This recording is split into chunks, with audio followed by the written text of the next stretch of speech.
కృష్ణం కమలపత్రాక్షం పుణ్యశ్రవణకీర్తనం వాసుదేవం జగద్యోనిం నౌమి నారాయణం హరిం.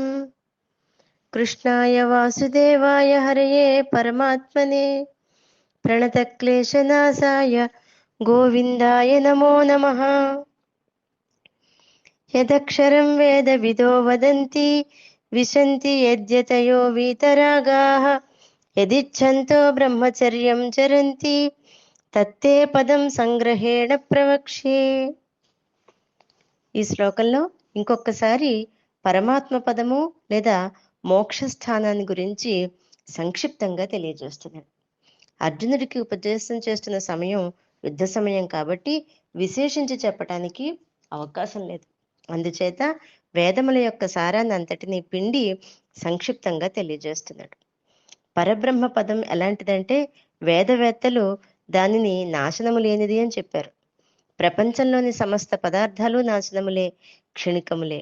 బ్రహ్మము మాత్రము నాశనము లేనిది. అందుకే చిన్నపిల్లలకు బాల్యంలో అక్షరాభ్యాసం అన్న నియమం ఏర్పడింది.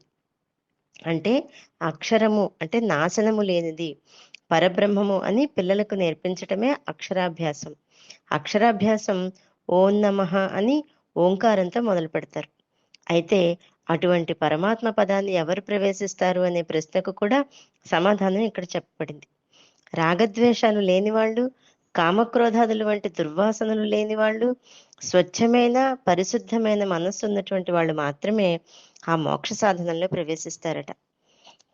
కామక్రోధాదులు రాగద్వేషాదులు లేకపోవటాన్ని రాగ వివర్జితం అంటారు. ఈ రాగ వివర్జితత్వం ఒక టికెట్ లేదా ఒక ఎంట్రీ పాస్ లాంటిది. టికెట్ లేకపోయినా, పర్మిషన్ లేకపోయినా గొప్ప గొప్ప రాజభవనాలు లేదా రాష్ట్రపతి భవనంలోకి ఎలా వెళ్ళనివ్వరో, అలాగే ఈ కామక్రోధాదులు ఎవరినైతే పిండి వాళ్ళు వెంటాడుతూ ఉంటాయో, కామక్రోధాదులని వదలని వాళ్ళు, కోరికలు తొలగిన వాళ్ళు, అలాగే రాగాదులు నశింపని వారు, అంటే ఈ రాగద్వేషాలన్నింటినీ కూడా విడిచిపెట్టని వాళ్ళు అక్షర బ్రహ్మ పదము లేదా మోక్ష సాధనంలోకి ప్రవేశించలేరు. అవి నశించిన వారు మాత్రమే నిరాటంకంగా, నిర్భయంగా అందులోకి వెళతారు. కాబట్టి నాకు ఇంకా మోక్షం రాలేదే అని ఎవరూ బాధపడక్కర్లేదు. ఈ వీతరాగతత్వాన్ని అలవర్చుకోవాలి. ఎవరైతే దాన్ని అలవర్చుకుంటారో వాళ్ళకి ఆ మార్గం సులభమైపోతుంది. కనుక ప్రయత్నం గట్టి చేయాలి. అవి చేసేయాలి, ఇది చేసేయాలి అని ఊరికే ఆరంభ సూరత్వం సోమరులకు మాత్రమే ఉంటుంది. అటువంటి వాళ్ళు ఇటువంటి వాటిని సాధించలేరు. ఒక చిన్న ప్రాపంచిక వస్తువును సంపాదించటానికి ఎంతో ప్రయత్నం చేస్తూ ఉంటాం కదా. మరి అనేక జన్మల నుండి వస్తున్నటువంటి దుష్ట వాసనలు, దుస్సంస్కారాలను నశింపచేసే పరబ్రహ్మంను పొందాలంటే ఎంత ప్రయత్నం చేయాలి అంటే చాలా ప్రయత్నం అవసరం. ఇంకా మూడవ విషయం బ్రహ్మచర్యం. బ్రహ్మము అంటే పరబ్రహ్మలో సహచరించుట అని అర్థం. అదే బ్రహ్మచర్యం.